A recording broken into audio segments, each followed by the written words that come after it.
Hello viewers, আসসালামু আলাইকুম। Welcome back to my channel Mimi's food zone. আশা করছি আপনারা সকলে ভালো আছেন। আজকে আমি আপনাদের সাথে শেয়ার করব বিক্রমপুরের ঐতিহ্যবাহী বিবিখানা পিঠা। আর আমি আজকের পিঠাটি একদম অথেন্টিকভাবে তৈরি করে দেখাবো। গ্যাসের চুলায় কিভাবে এই পিঠাটি পারফেক্টভাবে তৈরি করবেন তার টিপসগুলো ভিডিওর ভিতরেই পেয়ে যাবেন। সো আর কথা না বাড়িয়ে চলুন শুরু করি আজকের বিবিখানার পিঠার রেসিপি। প্রথমে একটি প্যান বসিয়ে তার মধ্যে দিয়ে দিচ্ছি গরুর ফুল ক্রিম 1 লিটার তরল দুধ। এই দুধটাকে এখন আমি জাল করে অর্ধেক করে নিব। অথেন্টিক রেসিপিটিতে তৈরি করতে চাইলে এইভাবেই দুধটাকে জাল করে অর্ধেক করে নিতে হবে, তাহলেই পারফেক্ট টেস্ট পাওয়া যাবে। জাল করতে করতে দুধটা শুকিয়ে অর্ধেক হয়ে গিয়েছে।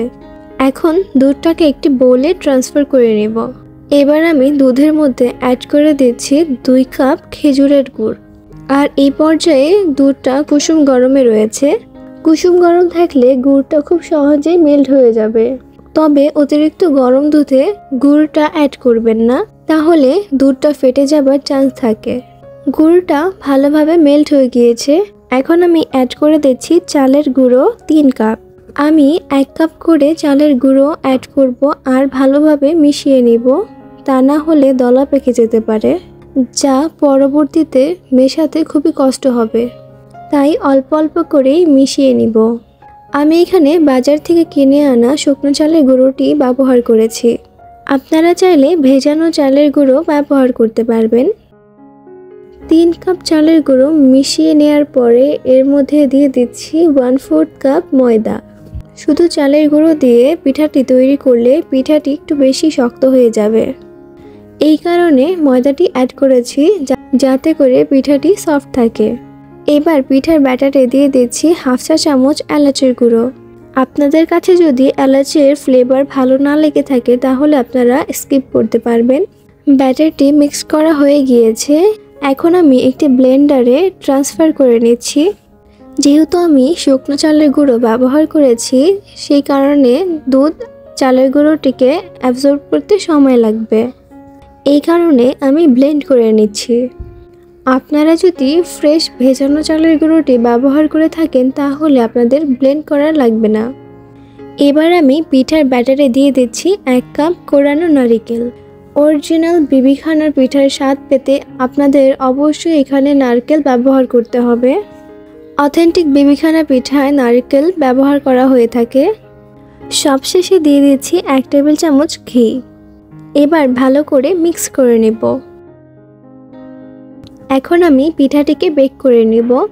আর গ্যাসের চুলায় কিভাবে পারফেক্ট কালার আনবেন তার জন্য একটি ছোট ট্রিক্স দেখিয়ে দিচ্ছি। যে পাত্রে পিঠাটি বেক করবেন সেই পাত্রটি চুলায় বসিয়ে দিচ্ছি আর 1 টেবিল চামচ ঘি দিয়ে দিচ্ছি। এবার পাত্রটি গরম করে নিব। এবার একটি ব্রাশের সাহায্যে ঘিটা পুরো পাত্রে ছড়িয়ে দিচ্ছি। ঘিটা দেওয়ার কারণে পিঠাটির চারপাশে এবং নিচে সুন্দর একটি কালার আসবে। পাত্রটি গরম হয়ে গেলে চুলাটা অফ করে পিঠার ব্যাটারটি ঢেলে দিব। এবার চুলায় একটি হাঁড়ি বসিয়ে নিচ্ছি। এখন হাঁড়িটির মধ্যে বালি দিয়ে দিচ্ছি। বালি আমি হাতের সাহায্যে ভালোভাবে ছড়িয়ে দিচ্ছি। এর উপরে একটি স্ট্যান্ড বসিয়ে দিচ্ছি। এবার চুলার হাই হিট দিয়ে 5 থেকে 7 মিনিট পর্যন্ত হিট দিয়ে নিব। পাত্রটি হিট দেওয়া হয়ে গেলে পিঠার মোলটি বসিয়ে নিচ্ছি। এবার পিঠার মোলটির উপরে একটি ঢাকনা দিয়ে ঢেকে দিব। এর ফলে পিঠার উপর দিয়েও সুন্দর একটি কালার আসবে। এবার আমি বিবিখানা পিঠাটিকে চুলার একদম লো আঁচে 1.5 ঘন্টা বেক করে নিব।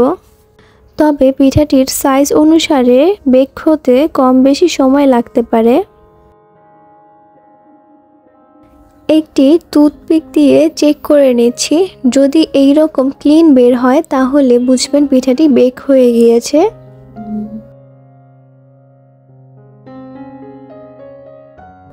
আমার পিঠাটি তৈরি করতে 2 ঘন্টা সময় লেগেছে।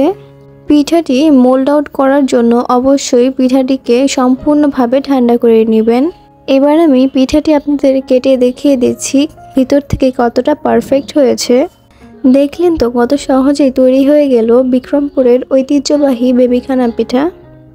ভিডিওটি যদি আপনাদের কাছে ভালো লেগে থাকে তাহলে প্লিজ একটি লাইক দিবেন এবং কমেন্ট করে জানাবেন আপনাদের কাছে কেমন লেগেছে।